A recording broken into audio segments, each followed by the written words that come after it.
supremacy.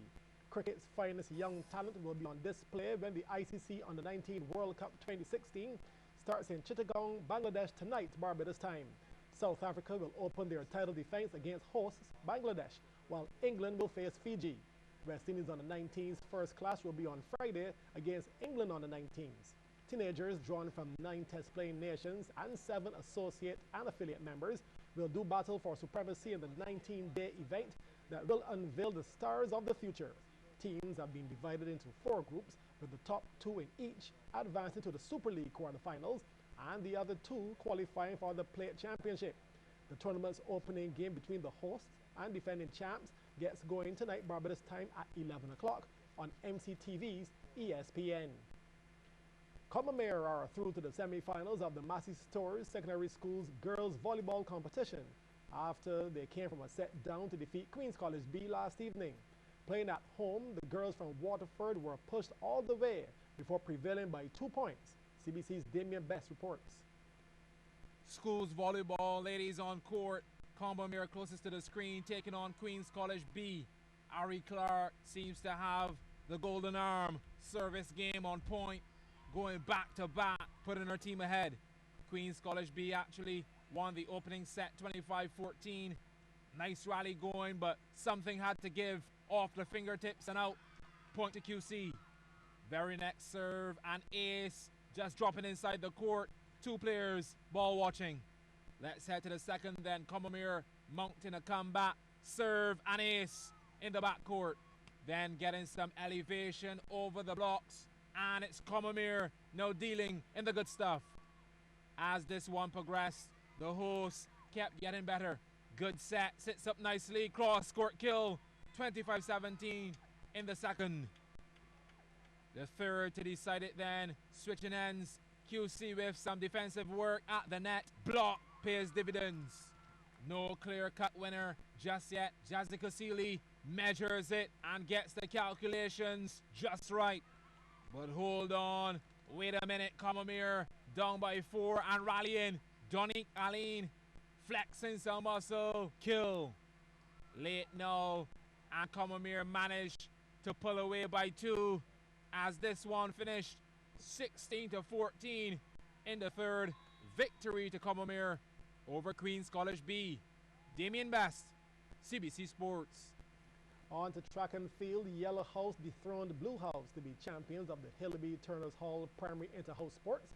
Yellow amassed 528 points ahead of Red's 520. Blue were third, Green brought up the rear. At the National Stadium with CBC's Anne-Marie Burke, who takes a look at some of the sprint action. All lined up and ready to go, the little under-7s would get the sprint started at Hillaby Turners Hall Sports Day.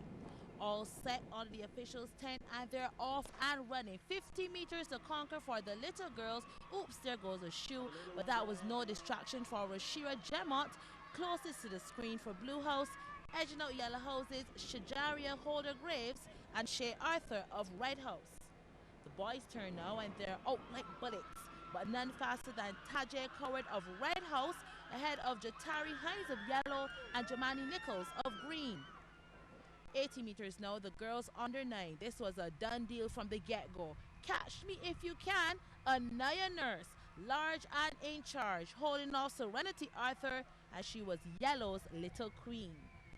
The boys' 80 meters was even in the early stages, but Jonathan Clark punched another gear and left the field in the dust. Close behind was Ashawn Gricia, and Blues' Ramon Redmond was third.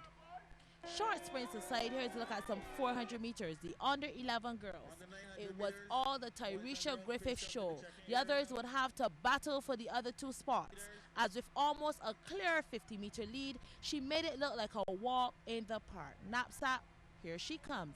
Easy does it. 1 minute 19.29 seconds. Way behind Trinity Goodrich, 1 minute 25.65 seconds, followed by Green's Tyra Boyce. The boys under 11 seem to be following the same script as Shaquem Johnson took early command. He too had a 50-meter lead to the 200-meter mark. But it ain't over till the fat lady sings. Blazing like his red shirt came Kamani Maynard and the race was on.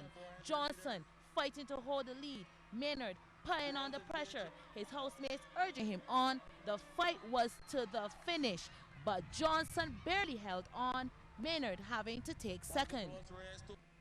The girls on the 13, and it was down the backstretch that Zara Branch made her move, and she looked strong, and she held that form to the very end.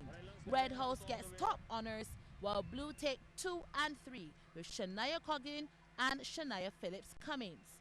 Time now for the under 13 boys, the last of the 400s, and it could be anyone's race with just about half the race left to go. Just about 125 meters and the race really got going, making a move greens with Sean Brewster, but Red's Peter Lowe just took off. But watch it, on the outside, from Blue House, Marian Eiffel, arms pumping, strides lengthening, and he was the one with the finishing power. Eiffel first, Lowe in second, and Brewster came in for third. Hillaby Turners Hall had their day of fun at the National Stadium. Anne-Marie Burt, CBC Sports. This year marks the 13th edition of the Barbados Relay Fair, and organizers are satisfied that the event has established itself as one of the premier sporting events in Barbados and the Eastern region. However, seating arrangements this time around will be limited.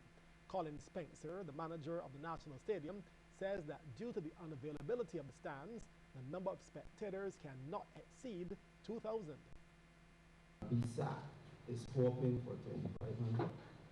But the seating on the velodrome in front of the stands is approximately 1,400. But BSAC is desirous of putting additional seating on bleachers on the eastern end of the park on the velodrome on that side, as well as in the area between the lighting towers, an additional 500-600, but 2,000 to 2,500, I do not see us being able to accommodate more than that. Director of the Relay Fair, June Rudder, says they are expecting a number of outside teams once again. It's difficult to publicly say extra ways coming because until the tickets have been purchased, we don't know. But we do have indications that we should be having a team from Canada, we should be having a team from Trinidad, St. Vincent, and possibly Guyana. So at the moment, it looks like there might be at least 4 countries coming. The Relay Fair will be on February 13th. On to basketball, the Golden State Warriors have recorded a knockout in round 1 of their battle with the San Antonio Spurs for Western Conference regular season superiority in